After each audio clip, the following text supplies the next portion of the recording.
So we're doing Sri Sarada Devi and her divine play, and we're going on pilgrimage to Puri this evening. So as you know, the master Sri Ramakrishna has passed away, and Mother has been on a couple of pilgrimages in the time being. What's that? Take a deep breath. Do I need to mute everybody? Is that what's happening?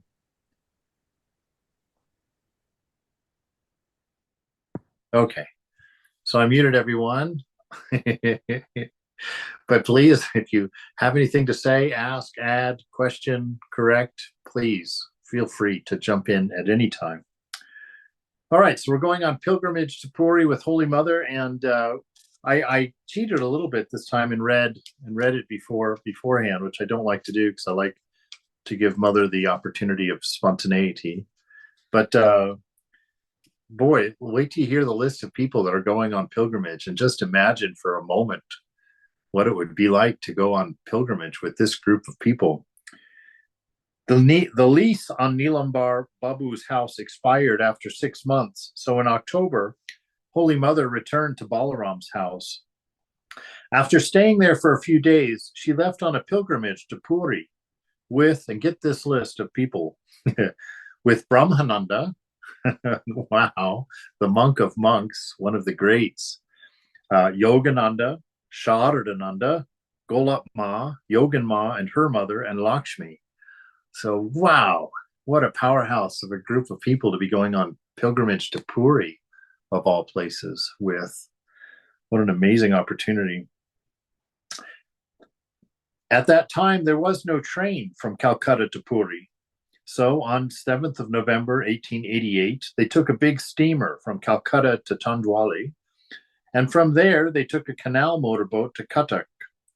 After lunch at Cuttack, they hired 2 bullock carts, one for Holy Mother and Lakshmi, and the other for the other women. The monks walked behind the carts. After arriving in Puri, they visited Lord Jagannath. And I got a footnote here, literally Lord of the Universe, an epithet of Krishna. The images of Krishna, his brother Balaram, and his sister Subhadra are worshipped in the shrine at this place. So after arriving in Puri, they visited Lord Jagannath in the famous temple in Orissa on the coast of the Bay of Bengal. From the 9th of November, 1888, until the 9th of January, 1889, Holy Mother and her women companions stayed at Chetrabashi Mat, which Balaram's family owned. The monks stayed in a place nearby. Yogan Ma recalls, after leaving our luggage at Chetrabashi Mat, we went with Holy Mother to see Lord Jagannath without even washing our feet. The image of Govinda in Vrindavan is different from the image of Jagannath. Balaram's priest cordially received us and showed the deities. During the first month, Holy Mother and we visited Jagannath every morning and every evening, and sometimes we all went to attend the Mangala Arati, the early morning service, which would have probably been around 3:30 or 4 in the morning, I would imagine. After attending the Vesper service, we used to meditate in the Lakshmi temple, which was in the same compound. Rakal, Sharat, and Jogan also stayed with us in the temple. Balaram's brother, Harivalap Babu, was highly respected there, and the priests knew that we were staying at their house, so they made our visit to the deity comfortable. The master had never come to Puri and seen Jagannath, so Holy Mother carried under her sari a picture of the master and uncovered it before the deities on the altar. Holy Mother believed that a picture is the same as the person it depicts. Later, she described a vision that she had at Puri. I saw Jagannath, a lion among men, as it were, seated on the sacred altar, and I was attending him as his handmaiden. She also saw Jagannath as Shiva. Wow. So that's a visit to the temple when you have a vision and actually you are the handmaid of God in that vision. Who exactly is Jagannath? Jagannath, it says here, Lord of the Universe, an epithet of Krishna. So Sri Krishna. Looks a little different. Yes, well, definitely you'll find that uh, the gods and goddesses in India, first of all, they're almost beyond numbering, and second is they have different manifestations of themselves, and so it's you kind of have to really know your subject to know exactly who is who, and the symbology around it will also give clues quite often. So, but mother's actually having visions of them in their living state. And she experiences that quite a few times. Takor also experienced that quite a few times. Um, you know, to see an awakened image, which I leave that as a matter of faith to folks, but to have that intimate experience, probably because of practice, having eyes to see and ears to hear these very subtle things. In Puri, Holy Mother manifested the utmost humility. That's what she was known for, her modesty and humility, unassuming nature. The main temple priest, Govinda, knew that Holy Mother was the wife of Balaram's guru, and he suggested that she take a palanquin to the temple from her residence, that she would be carried, in one of those. A palanquin is one of those little boxes that you sit in. It's like a little carriage compartment, and it has two handles coming off the front and back that four people would carry, or maybe in this case two people, on their shoulders, so that the person doesn't have to walk. It's a very royal or a very privileged way to get around. And so, because she was the wife of Balaram's guru, the temple priest suggested, well, you should come. You should be brought here in a proper way. But Holy Mother, look what she says. But Holy Mother said, no, Govinda, you go ahead and show me the way. I shall follow you, walking behind like a helpless beggar. She and her companions visited all the important temples in Puri on foot. Later, Holy Mother related one of her experiences in Puri. Once I visited the image of Lord Jagannath in Puri at the time of the chariot festival. I wept in sheer joy to see so many people having a view of the Lord Jagannath. Ah, I said to myself, it is good, they will all be liberated. But later on, I realized that this wasn't so. Only one or two who were absolutely free from desire would attain their liberation. When I narrated the incident to Yogan, she corroborated this by saying, yes, Mother, only those who are free from desire attain liberation. Yeah, so this getting rid of desire happens naturally, actually, through practice. And it happens through the relationship you have with the divine within your inner shrine, in your inner world. The closer you can draw to that divine nature within, to the presence of God within, um, it affects everything, actually. One, it affects the way you see the world, for sure. It affects who you are, the way you act and the way you respond, the way you see the world around you. But even more so, it becomes enough in and of itself. It takes away the restlessness of the mind that's constantly needing activity, constantly needing distraction and interesting playthings. And so there comes a point where that inner relationship grows and begins to be your own fulfillment. You find your own contentment within yourself. I always tell that story of Swami. The wrong names come into my mind, and now I can't get rid of it. Greg, engineering Swami, Olima. Oh, Asitananda. Asitananda. Akhandananda was in my mind, and it wouldn't stop coming. Asitananda, who, I had a very fun relationship with him, very interesting, very cantankerous at the beginning, because there were several stories when I I was a new brahmachari, and my big task given by Swami was that all the monks lived literally in a barn in Olima. At the Olima retreat, it used to be an old ranch. And so all the monks had rooms in the barn that they lived in, and they weren't improved much over the barn. But and so the barn had, they'd been living there for 50 years more or more, and it was just piled with junk. And so my assignment was to clean out that barn. And unfortunately, I won't say mess, but most of the things that were taking up a lot of space belonged to Swami Asitananda. And we had a real butting of the heads, because I was the brahmachari told by the head Swami to clean the barn. And so I was having to sort through things, and Swami Asitananda was telling me not to touch his stuff and stop making assumptions about what should be thrown away and what shouldn't be thrown away. Don't touch anything.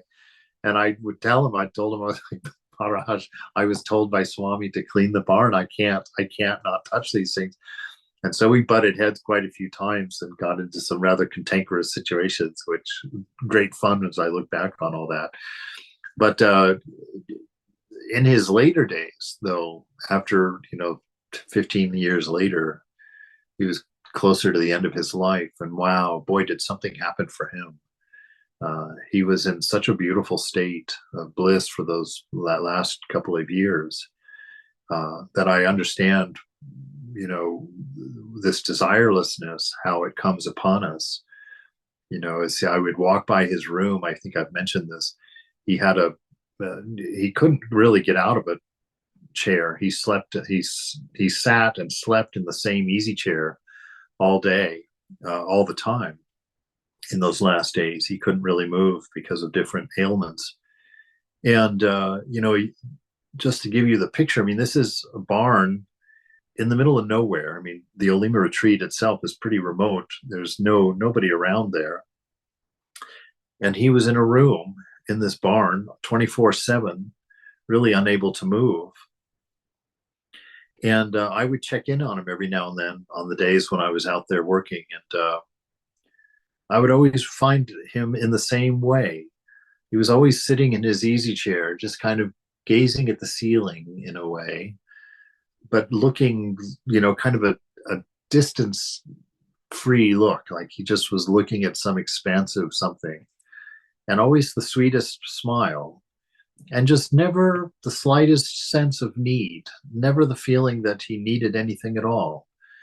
And that was such a contrast to what he had been like, a decade before when I'd first met him. It was really touching to me to see what becomes of us, how we ripen, literally ripen, really ripen, like literally like a piece of fruit, just how we grow sweeter and sweeter, and more and more wonderful to be around as we grow as spiritual people, as we dedicate ourselves to this ideal of an unconditioned love. And so when Mother here is talking about desirelessness, that's what she's talking about. She's not talking about an outrageous amount of discipline where you've cut off all of your desires. She's talking about a beautiful atmosphere of devotion that grows within our own self, that makes our own body, our own interior world, the place we would choose to be. That there nothing else. You feel, once you've established that feeling or that notion inside, things on the outside only pull you out of it. They don't give you anything. And as we grow and come to the realization that there's nothing that can give us anything in this world, that we came in with all that we needed, and our opportunity here is to ripen that and to become aware of that and to grow in that knowledge and experience of that, so that by the end of our days, regardless of what they may look like, we can have a steady and equanimous contentment, regardless of our circumstance, whether we're stuck in an old easy chair in a barn in the middle of nowhere, or whether we're in the height of comfort. It won't matter, because we carry our atmosphere with us. We carry the most precious things within, and we reach a point in spiritual life where we realize. That's why they call it realization. There's many realizations, not just the big bang at the end. There's many levels of realization, and one of those realizations is that you are enough. You are complete as you are, and that you carry the love of God within, and just living in that environment, in that atmosphere within, is indeed enough. And that is where liberation is found. That's when nothing is binding us anymore. Nothing is chaining us down. We don't think we need anything else. We don't think we need to find something more, experience something more. That we know we are our own fulfillment. And so this is what Holy Mother is talking about here. Yes, Mother, only those who are free from desire attain to liberation. Holy Mother returned to Calcutta on the 12th of January, 1889, and stayed at M's house for nearly 3 weeks. On the 22nd of January, she visited the Divine Mother at Kalighat in South Calcutta, and then returned to Balaram's house for a few days. Now, the Divine Mother would have been Kali in this one, so the Divine Mother's visiting the Divine Mother, in case that's confusing to you. Yogin Ma and Golap Ma saw Holy Mother every day and meditated with her in the evenings. One day after meditation, Golap Ma remarked, "Mother, the Master said only Ishvarakotis, or godlike souls, can have unconditional devotion, not Jivakotis, or ordinary souls." Holy Mother replied, "Ishvarakotis have fulfilled all of their desires. Because they are devoid of desire, they become recipients of unconditional devotion. Jivakotis, normal souls, have innumerable desires, so they cannot have this unconditional devotion." "It seems that I shall never achieve unconditional devotion," Golap Ma said. "Why not, Golap? If you can give up desire, you will attain it." Well, can a jiva give up all desires? Can an individual soul give up all desires? Yes, one can give up desire. That is why one is supposed to practice japam, meditation, and other spiritual practices. The mantra purifies the body. A man becomes pure by repeating the mantra. When a man gets rid of desires by discriminating, discerning between the real and the unreal, the changing and the unchanging. Oh, here comes Beth, sorry. Then he does not remain a jiva anymore. He becomes eligible for liberation. Moreover, one can attain unconditioned devotion by God's will, right? And this is, she just gave you the shortcut. By the will of God, by grace. You know, you can have all of this by grace. We practice steadily. St. John of the Cross has a beautiful way that he talks about this that really stuck with me. It's like we practice, but you see, realization is the only effect that has no cause, which is to say that you can't get there, in Christian terms, you can't get there. It's by grace alone, not by works, that we, in that sense, get to heaven, but in this Vedantic sense that we have our realization. And but we practice nonetheless. And I always used to wonder, well, what if it's by grace? What's motivating my practice? And I'm kind of wondering why do I have to do all of this if it's coming by grace? Why not just give it to me? And St. John of the Cross puts it in a wonderful way. He says that we can work our way to the edge of the chasm, but at the edge of the chasm we have to wait for the divine, for the bridegroom to come and to meet us and to take us across.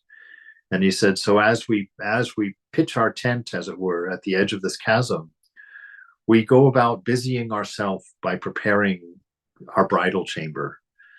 That we decorate the bridal chamber in anticipation of our beloved. And so our practice becomes about purifying, setting up the interior space, the shrine of the heart, for this meeting with the beloved, for the divine presence. And so that's what motivates our practice. It's a work of love to fix and create a beautiful meeting space for our betrothal, at that point it'll be consummation, the unity, the unification between ourself and our own divine nature. And so this is why we practice, and this is why we shouldn't have a sense of attainment around practice, or a sense of achievement. That practice is done for its own sake, for its own manifestation of divine love, so that this interior world of ours becomes livable to ourselves, right? How can we expect God in a dual state to move in to a room in our mind if we're not happy there? If we're constantly needing things from the outside to pleasure us or to entertain us or to distract us, then what kind of space do we have inside to house the beloved, the divine, right? And so this practice of ours that we do is to create this beautiful inner space for the divine. And in that space, we'll have our realization. And so your practice is when you sit in that quietness, look at your internal world and see, have you created a space of contentment, of beauty that is enough for you? Because that's where we're going with our practice, is to create that beautiful internal space that where that is a proper temple. Sorry, I'm feeling a little emotional about it for some reason, but that internal space is in itself a home of the beloved. And if it's a home for the beloved, it will be a bliss for you. And so we go and we continue doing our work, even though it all comes by grace.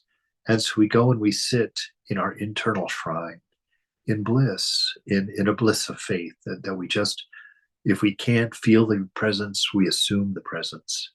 You know, if we don't feel the grace, we assume the grace. If we don't feel the intimacy with God, we assume that intimacy through grace. And so we touch it now. It's not something that we will attain. It's something that is the reality within us now, but we have to realize it. We have to purify ourselves enough so that we don't get completely distracted all the time and pulled into the outside world to make the mistake of Eve and Adam, to go out through the senses to define ourselves and to fulfill ourselves, but that we have created a beautiful world inside. The other way of thinking of this is that, you know, God is the I am.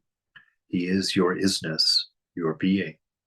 And so your relationship with God is really your relationship with this moment. And in this moment, are you content? In this moment, are you full? This eternal moment that we are always present in has to become enough for us. And which is the biggest understatement of the world. It becomes our ecstasy, actually. It never becomes just enough. It becomes our ecstasy in time. And so this is what Mother is sharing here. No, moreover, one can attain unconditioned devotion by God's will. Yeah, just knowing the presence, just being in the presence is what grows this unconditioned devotion. Because when you really touch the presence, you could never think of anything better. And so your offering is without condition. You know, wow, wow, all of this for me. You know, it's like I shared a little bit that goofy experience I had at the last retreat that we did up in Winter Park in the mountains. And the leaves on the aspen trees had all turned that beautiful gold. And the aspen leaves have that special way of kind of fluttering in the wind, in the breeze. And I walked off the trail by myself at one point and found a little grove of these trees. And I sat on a log and just was surrounded by all these white barked, beautiful aspen trees and the breeze blowing. And I just looked up and just saw all of this. And I had that instant thought of just felt like God had put together a bouquet of flowers for me. And I sat there and I thought, gosh, what a boldly selfish thought to think that God is doing this for me. But I decided to put that aside. I thought that's an egoistic thought to be self-conscious about that. I said, who else is it for but me? I'm seeing it and experiencing it. It is a gift. And so to sit there and you know, to be able to know that the beauty of this world is a love letter to you from the divine, and to not be afraid to see it that way, to accept it that way, knowing that in an infinite love, there's enough love for all of us to be the divine favorite. And so enjoy being God's favorite. Know that you are, in fact, God's favorite. But because God is infinite, that doesn't mean everybody else gets less. That means everybody can afford to feel that favorite status. A visit to Anandpur. Montangini, Premananda's mother, asked Holy Mother if she would be interested in visiting her country home in Anandpur. Holy Mother agreed. The devotees were excited to go with her to Anandpur, and they planned to go to Karmarpur with her as well. On the 5th of February, 1889, Holy Mother left for Anandpur with Montangini, Krishna Bhavani, Yoganma, Golapma, Lakshmi, Yogananda, Sharadananda, Nirmalananda, M, and the Tulsiram Ghosh, Premananda's elder brother. Vivekananda, Premananda, and Vaikuntha Sanyal were already in Anandpur. My gosh, this group of people, can you imagine being in their company like this? Cow. I don't know why it's really hitting me tonight, but I'm reading each one of those names. I'm like, no way. Oh my God, all these people in one room. We read their books these days, and it's overwhelming. We read the stories of their lives, and it's overwhelming. I can't even conceive of being in the same room with all of them at once. All these spiritual giants on pilgrimage. What an amazing blessing. And here, even just getting to go along in reading is quite inspiring. It's just amazing. So Vivekananda, Premananda, and Vaikuntha Sanyal were already in Anandpur.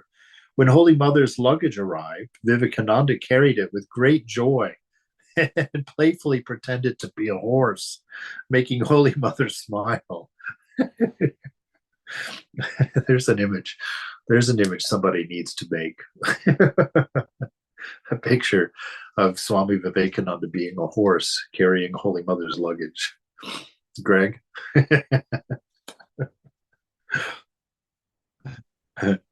All right. Mankangini was a wealthy woman and also a devotee of the Master.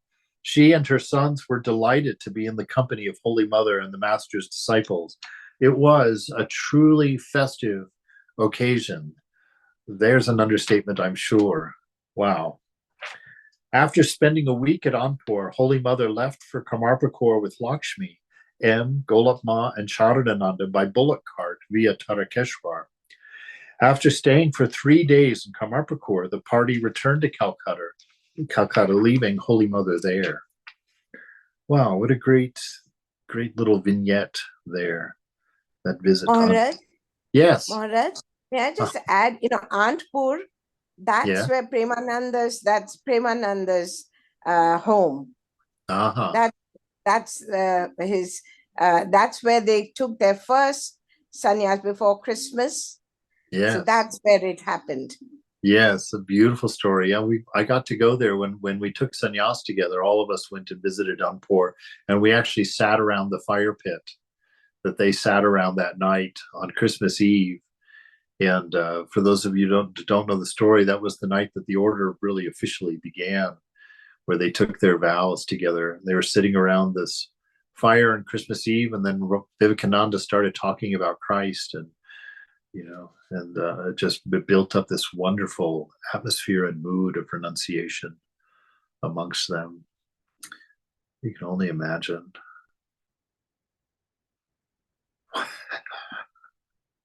Oh my goodness. Holy Mother returns to Belur. In February of 1890, Holy Mother returned to Calcutta, and the devotees rented Raju Gomasta's house at Belur for her. The house was on the bank of the Ganges, which made Holy Mother very happy. She has been living on the bank of the Ganges for all of her adult life there, in the company of the Master at Dakshineshwar. There, she could see the river just outside of her home there in the Nahabat. And she would bathe there every morning. Gosh, something like 3 o'clock in the morning. She would get up and go and bathe and then do her practice. Holy Mother went to M's house at Kambuliatola in Calcutta on the 4th of March, 1890. At that time, she remembered that the master had not been able to perform the funeral ritual for his departed mother because he was a monk, and he had asked her to offer a pinda, one of these little rice balls that's used in that funeral ceremony. I only know because when I took my sannyas, I had to do my own funeral ceremony, and then the funeral ceremony for my parents, my family, and all my friends and all my relatives. So I got to do all of that ritual. Oops, now I've lost my place. Okay. The traditional sacrificial cake that she offered at the feet of Vishnu in Gaya. To fulfill his wish on the 25th of March, she and Swami Advaitananda went to Gaya. On the way, they stopped at Deogar and saw Vaidyanath Shiva. After performing the ritual to Vishnu in Gaya, she visited Bodh Gaya, where the Buddha had attained enlightenment. When Holy Mother saw the wealthy monastery in Bodh Gaya, the pitiable condition of the Master's disciples came to her mind. She tearfully prayed, "Master, my children do not have a good place to stay. They do not have sufficient food to eat, and they roam from door to door begging. I wish they could have a monastery like this." Her prayer was answered in 1898 when Swamiji established Bellarmont after returning from the West. On the 2nd of April, 1890, Holy Mother returned to Calcutta. At that time, Balaram was critically ill, so she stayed with his family to help them.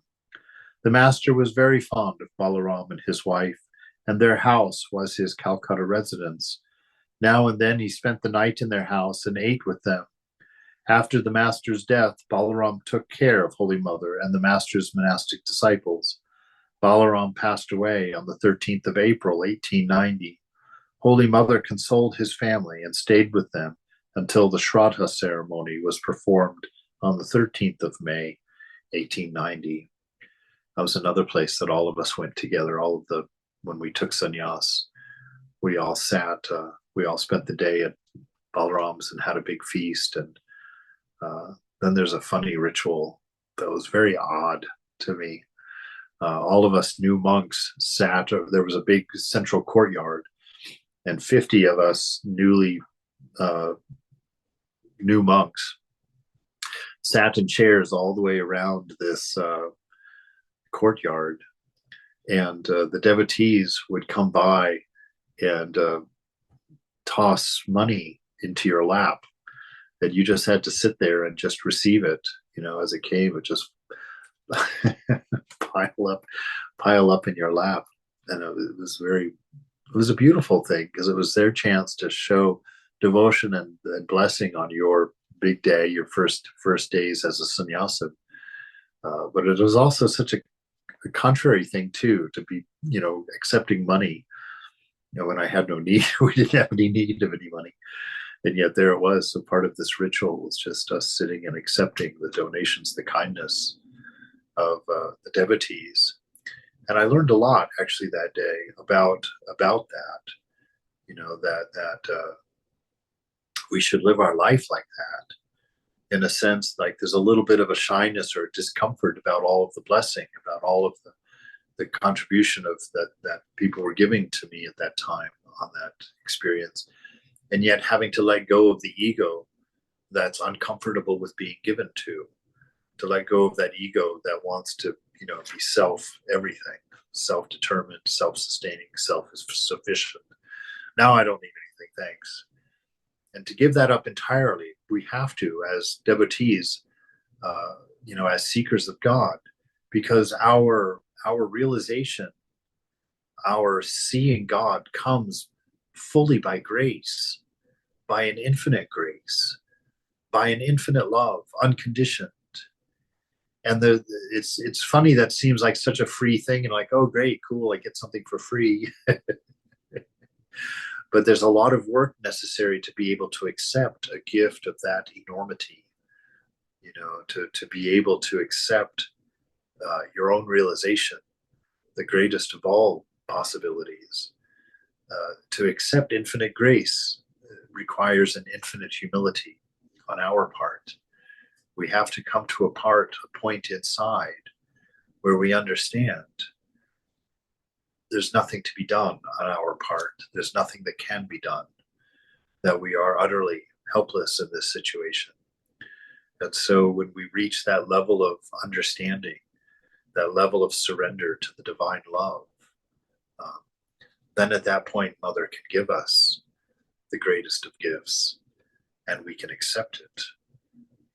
Because a lot of our trouble now is that our ego won't accept grace of that magnitude.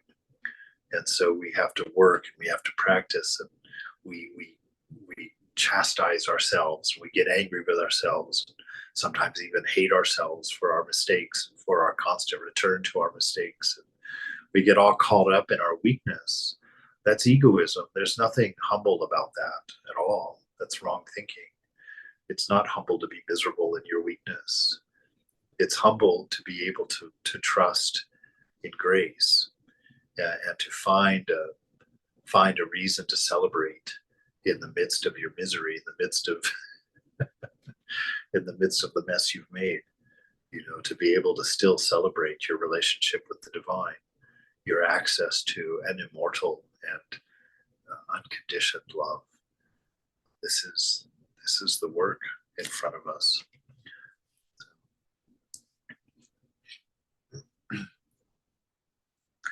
What time is it here? Okay, let's do it.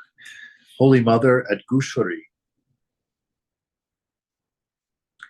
Towards the end of May 1890, Holy Mother moved to a rented house in Gushari, which is situated between Salkia and Belur.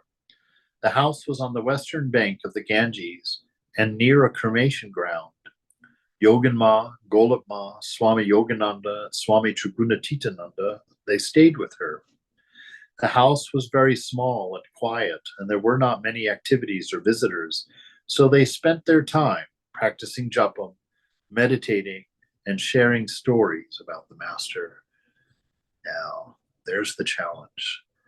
You see, you're living in a lovely little cottage on the side of the river, and you've got all of this free time. What are you going to do? What are you going to do? You're going to do what you're earnest and sincere about, is what you're going to do. And so we see the meaning of earnestness and sincerity here by the Divine Mother. And this group of great souls, this is what made them great souls, is their earnestness in their spiritual endeavor. So when they're on vacation on this lovely little home on the side of the river with tons of free time, they're practicing japam, practicing meditation, and sharing divine stories. This is the ideal. When we spend our time together, we should think about that. Like even in our 15 minutes when I log into class 15 minutes early, this is an idea. We can use that time to encourage each other and to share things that we're reading, things that are inspiring to us, catch up with where each other is at and how we're doing, and see if there's anything we can help each other with in that way, that we don't have to entertain or be entertained. We can Mother's slapping my own hand as I say these things, but that we can practice being meaningful sangha for one another, meaningful help in that way. Not that we're not. I think you guys are wonderful. I think anyway, what to say? Here they are with all of this free time, and they're using it for beautiful things. And that's a sign right there of our spiritual health, because it's not a discipline for them. They're sitting in the company of the beloved when they do their japam. They're singing God's name, and they know what that means. They've touched that at this level for them. And so it wasn't discipline. It wasn't just work. It was communion. It was sharing. It was visiting someone more special than a friend for them. And that's what inspires us, is to not let to work through the discipline. Yes, we do the discipline, but that should be a short period of time where it's only discipline. It should grow into a joy in time. And that's not to put pressure on us or to make it different, because really that joy comes just from an acceptance of being where you are. Right? Because it's grace that allows you to accept where you're at, and to not be attached to being different, not being attached to some attainment or some specialized view of some distant grand day in the future when you'll be a saint. That's not the point. The point is to accept grace, and in that grace, enjoy God just as you are. Be the mess that you are, but be a mess that's full of joy because of that wonderful grace. One day, Golap Ma talked about the master's love for Balaram. She recalled how the master had passed nights in Calcutta at Balaram's house, enjoyed his food, and danced in ecstasy in his parlor during kirtan. When Holy Mother recalled a vision that Ramakrishna had, the master saw Balaram wearing a turban and standing by the image of Kali with folded hands. Balaram always remained with folded hands in front of the master. He did not bow down to the master and touch his feet. Knowing what was in his mind, the master would ask, Balaram, this foot is itching. Could you rub it gently?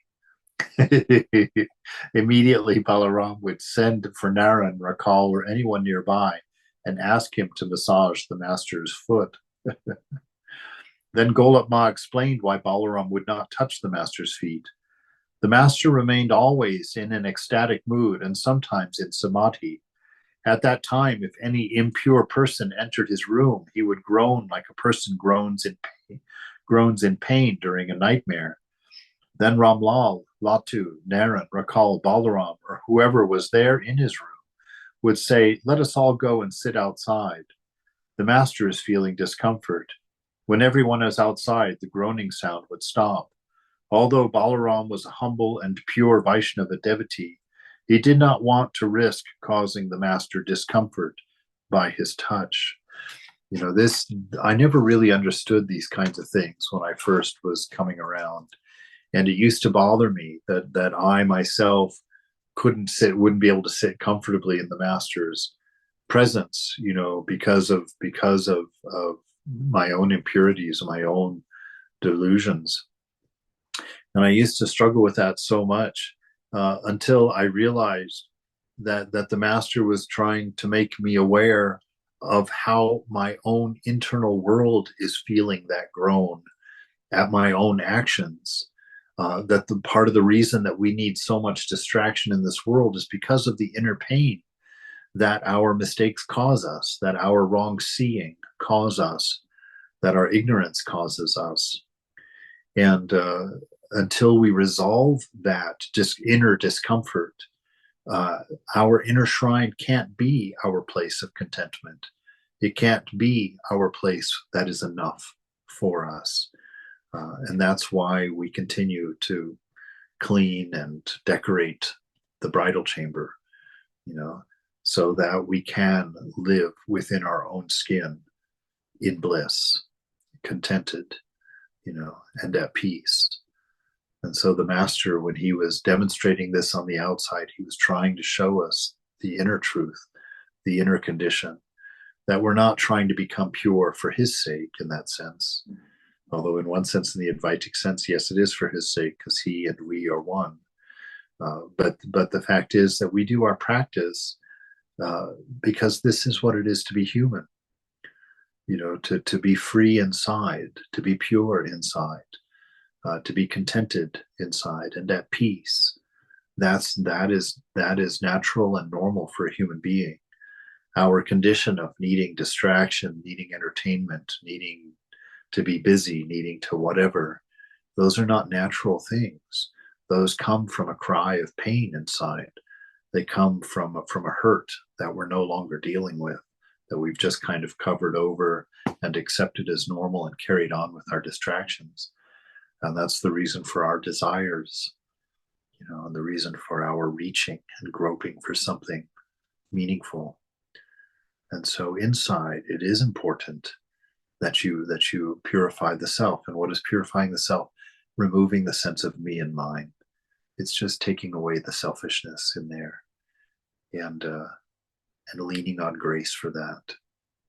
Leaning on grace leaning on love. One evening, a baul, a minstrel, actually, they're kind of wandering storytellers that tell a story with some instruments and sound effects and whatnot. And I've seen it a couple of times at Bellarmont in India, and it's amazingly intriguing to watch them because we don't have, or at least I haven't seen in this country, professional storytellers. People, and by professional I mean they just, because these guys, when you're so enraptured, I couldn't even understand the language that they were talking in, or so nothing of the story, but their eyes would open, and all of their movements were these wonderful, dance kind of choreographed movements, and their playing of the instruments and the sound effects, and everybody was so together and so focused on the story. It was just enrapturing to see. So these guys here, these bauls, are giving this story. So one evening, a baul was passing through the street singing this song. Have you seen my Nimai going through this street? His body complexion is golden, and he is walking with a monk. As they listened to that song, Yogan Ma asked Holy Mother, "Mother, what kind of complexion did the master have in the early days?" Holy Mother replied, "His complexion was like that of the color of gold, like that of harital, a yellow mineral. It blended with the color of the golden amulet that he wore on his arm. When I rubbed him with oil, I could clearly see a luster emanating from his entire body. People were wonderstruck when they saw him walking with slow, steady steps to the Ganges to take his bath." This makes me think, I watched last night on YouTube the life story of Thich Nhat Hanh. And one of the most striking visuals in that whole documentary was this picture of a whole crowd of people. They were walking in demonstration, I guess, and Thich Nhat Hanh was walking in the front. And the thing that was so striking, there must have been several hundred people there, but immediately the only person you saw was Thich Nhat Hanh, because of his practice of mindfulness, his practice of presence. There was no one else you could look at. He captured all of your attention because of that mastery of presence, that being there. And so when Holy Mother is talking about Sri Ramakrishna, how people would run to look wonderstruck, it would be because of this, because of his walking slowly, meaningfully, aware of every single thing in the present moment as he carried on, in his own carriage. And, his body was his carriage, and he was the divine presence there. So people would see him walking thusly and run to see it, because it is an amazingly beautiful thing to see someone of that caliber present. Just, there's no distraction in them. There's one thought at a time in their mind, and it's always controlled and always on purpose, and it's always couched in this beautiful bliss, this beautiful sense of being, kindness, an amazing atmosphere of compassion. Holy Mother's voice was soft and sweet. Her words were short and simple. Yogan Ma described Holy Mother's manner of speaking. While talking about the Master or about japa and meditation, Holy Mother would stop from time to time, as if she were visualizing what she was going to say. At that time, her look was vacant and her mind would merge into a mysterious realm. Golap Ma and Yogan Ma were amazed by Holy Mother's ecstatic moods whenever she spoke about the Master.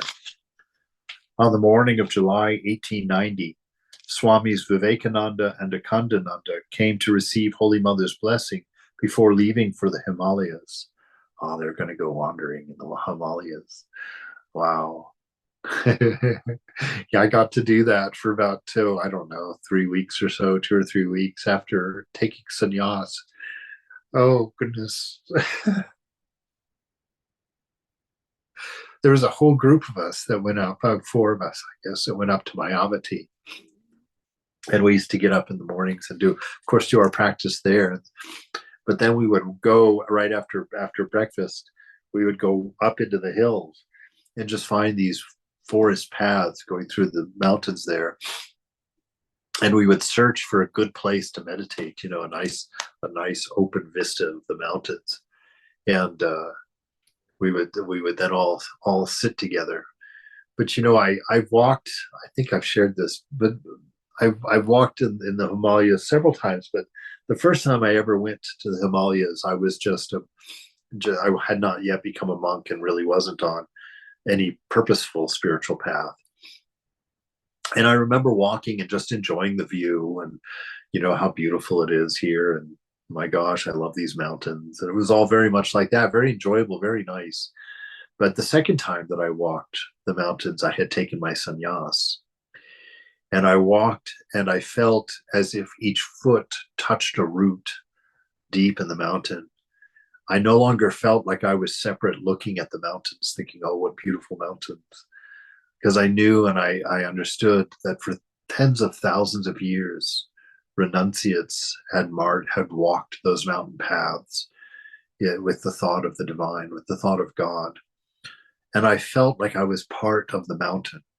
I felt like I was part of the beauty and part of the scene as I walked on that path. And I remember remembering during that walk what it was like to walk the paths as a worldly person, where everything was outside of me, and I was beautiful. I was recognizing all the beauty out there outside, and the difference of walking after my sannyas. Well, after walking 15 years in the monastery and taking my sannyas, that I realized that walking those mountains, I was inside and I was hearing the story through my feet, as I followed in the footsteps of thousands of years of monastics walking these trails. And that beauty was in me and not outside of me anymore. And I thought, what an amazing, amazing thing that I would never have thought of before. What a amazing thing to experience.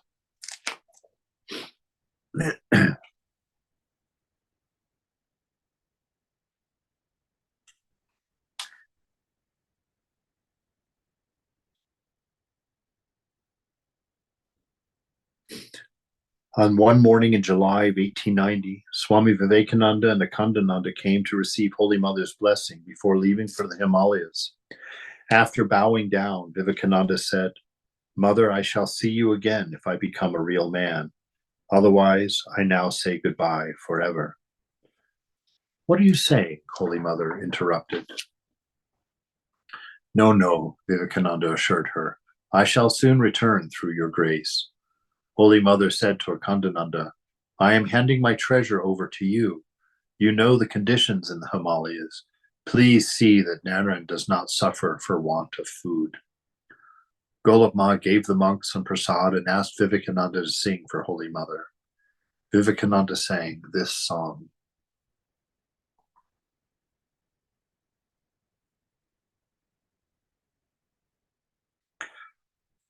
Just a second.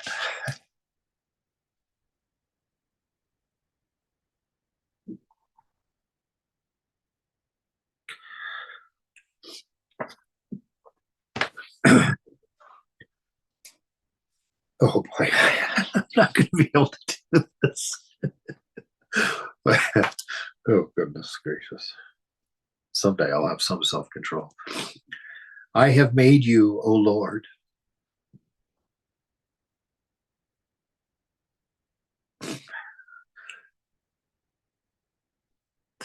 the pole star of my life.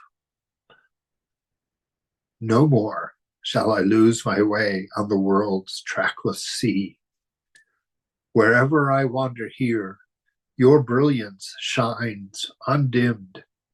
With your serene and gracious light, you drive away all the tears out of my troubled soul. Then he sang a song from a play by Girish Ghosh called Vilwamangal.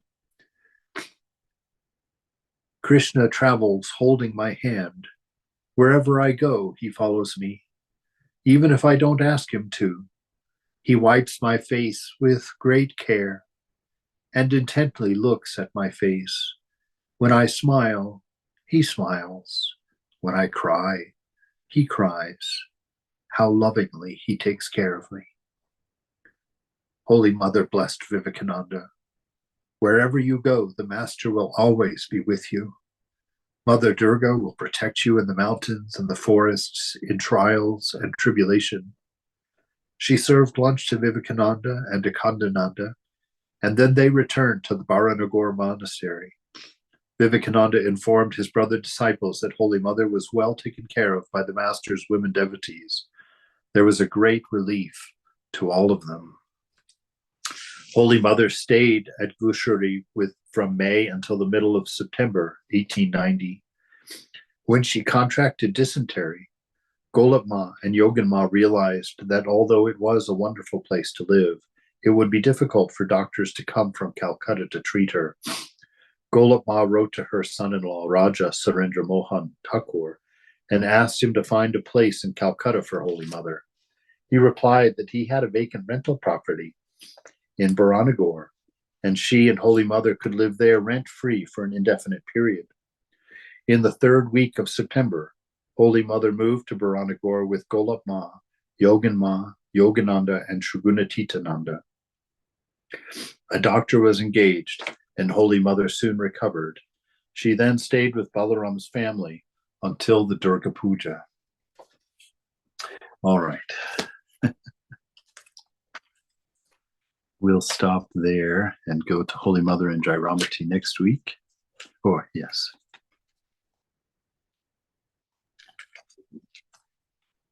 So, we made it.